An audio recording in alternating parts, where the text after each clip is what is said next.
Assalamualaikum warahmatullahi wabarakatuh. Selamat siang teman-teman semua. Selamat datang kembali di perkuliahan Hukum Humaniter yang mana pada pertemuan kedua hari ini kita akan mempelajari terkait konvensi dan prinsip umum di dalam hukum humaniter.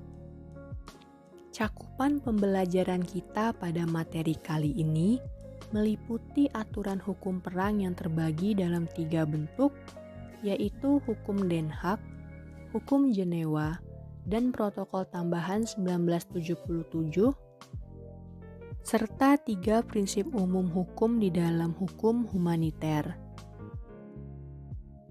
Hukum Den Haag atau Konvensi Den Haag mengatur terkait alat dan cara berperang atau means and method of warfare, di mana terdapat suatu cara dan alat tertentu yang dilarang untuk dipergunakan dalam perang.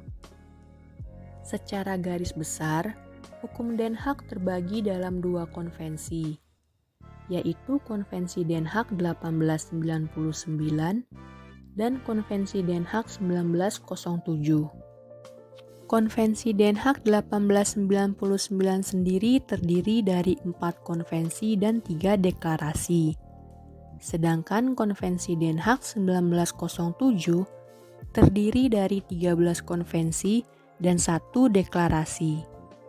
Untuk Konvensi Den Haag 1907, dari ke-13 konvensi tersebut, sebagian besar lebih mengatur terkait perang di laut, yakni konvensi 6 sampai dengan konvensi 13. Sedangkan untuk pengaturan perang di darat, terdapat di dalam konvensi keempat saja, yang mengatakan terkait penghormatan terhadap hukum dan kebiasaan perang di darat. Meskipun hanya ada 1 konvensi terkait perang di darat, Konvensi 4 ini memiliki aneks yang bisa juga disebut dengan istilah Hague Regulation 1907. Aneks ini sampai sekarang masih digunakan dan menjadi pegangan bagi para pemberontak atau belligerent. Di dalam hukum Den Haag juga terdapat 2 klausula hukum yang digunakan. Yang pertama yaitu klausulasi omnes yang terdapat di dalam pasal 2 Konvensi 4 Den Haag 1907.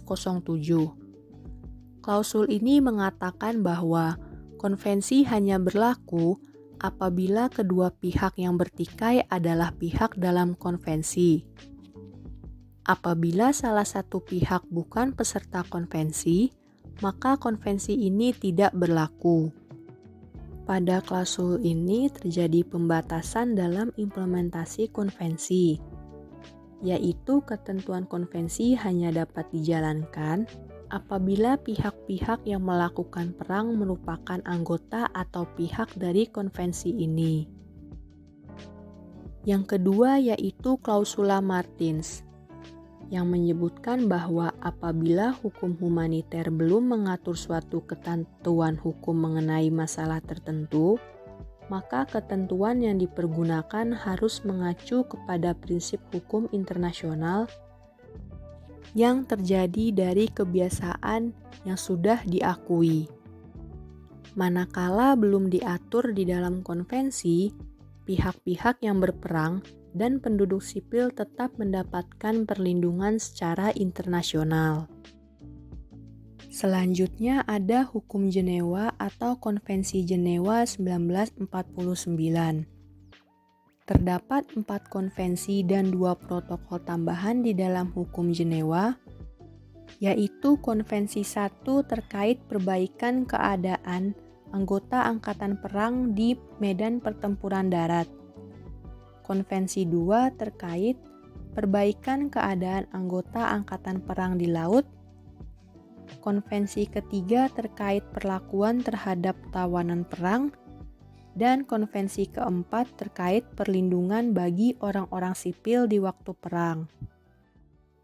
Dengan adanya konvensi Jenewa, pengaturan perang tidak hanya terbatas untuk konflik bersenjata internasional saja, tetapi juga bagi konflik yang bersifat non-internasional dan pada masa pendudukan militer.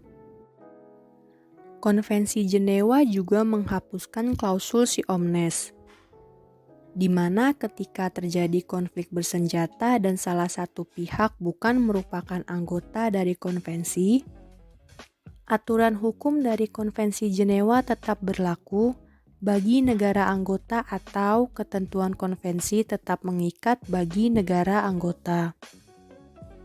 Selain itu, di dalam Konvensi Jenewa juga dikenal adanya ketentuan yang berlaku umum atau common articles, di mana ketentuan ini dicantumkan di dalam keempat konvensi karena dianggap penting. Lalu ada juga protokol tambahan 1977 yang termasuk dalam rangkaian hukum Jenewa. Protokol ini terbagi dalam dua buku. Yang pertama, Protokol 1 terkait konflik bersenjata yang bersifat internasional, dan Protokol 2 terkait konflik bersenjata yang bersifat non-internasional. Protokol ini lahir untuk menyempurnakan ketentuan yang termuat atau belum diatur di dalam Konvensi Jenewa 1949. Seperti definisi dari kombatan, penduduk sipil, sasaran militer, dan sasaran sipil. Lalu ada juga ketentuan baru yang tercantum di dalam protokol, yakni terkait pertahanan sipil, mercenaries atau tentara bayaran, perang pembebasan nasional, dan ketentuan tentang tugas komandan. Protokol tambahan juga menjadi dasar terbentuknya International Fact-Finding Commission yang bertugas untuk menyelidiki pelanggaran berat dan serius. Terkait komisi internasional ini, negara harus membuat suatu pernyataan yang mengakui kewenangan dari komisi ini. Jadi, kewenangan komisi tidak serta-merta diakui pada saat ratifikasi protokol dilakukan, melainkan perlu adanya deklarasi atau pernyataan negara yang mengakui kewenangan dari komisi ini. Yang terakhir yaitu prinsip umum hukum humaniter yang merupakan prinsip fundamental dalam implementasi dari hukum humaniter. Yang pertama yaitu prinsip kepentingan militer atau military necessity, di mana prinsip ini mengatakan bahwa pihak yang bersengketa dibenarkan untuk menggunakan kekerasan demi menundukkan lawan guna tercapainya tujuan dan keberhasilan perang. Namun dalam prakteknya, implementasi prinsip ini harus memperhatikan dua prinsip lainnya. Yang pertama, proporsionalitas yang mengatakan bahwa prinsip yang diterapkan untuk membatasi kerusakan yang disebabkan oleh operasi militer, dengan mensyaratkan bahwa akibat dari sarana dan metode berperang yang digunakan tidak boleh tidak proporsional dengan keuntungan militer yang diharapkan. Yang kedua yaitu pembatasan atau limitation yang membatasi penggunaan alat-alat dan cara-cara berperang yang dapat menimbulkan akibat luar biasa kepada pihak musuh. Yang kedua yaitu kesatrian atau chivalry, di mana di dalam perang kejujuran harus diutamakan. Penggunaan terhadap alat-alat yang tidak terhormat, perbuatan curang, dan cara-cara yang bersifat khianat itu dilarang. Yang terakhir yaitu prinsip peri kemanusiaan atau humanity, di mana prinsip ini melarang untuk penggunaan kekerasan yang dapat menimbulkan luka yang berlebihan atau penderitaan yang tidak perlu. Oleh karena definisi tersebut, prinsip ini juga sering disebut dengan istilah unnecessary suffering principle. Baiklah, sekian pemaparan materi pada pertemuan kali ini. Semoga materi yang saya jelaskan dapat memberikan manfaat bagi teman-teman semua.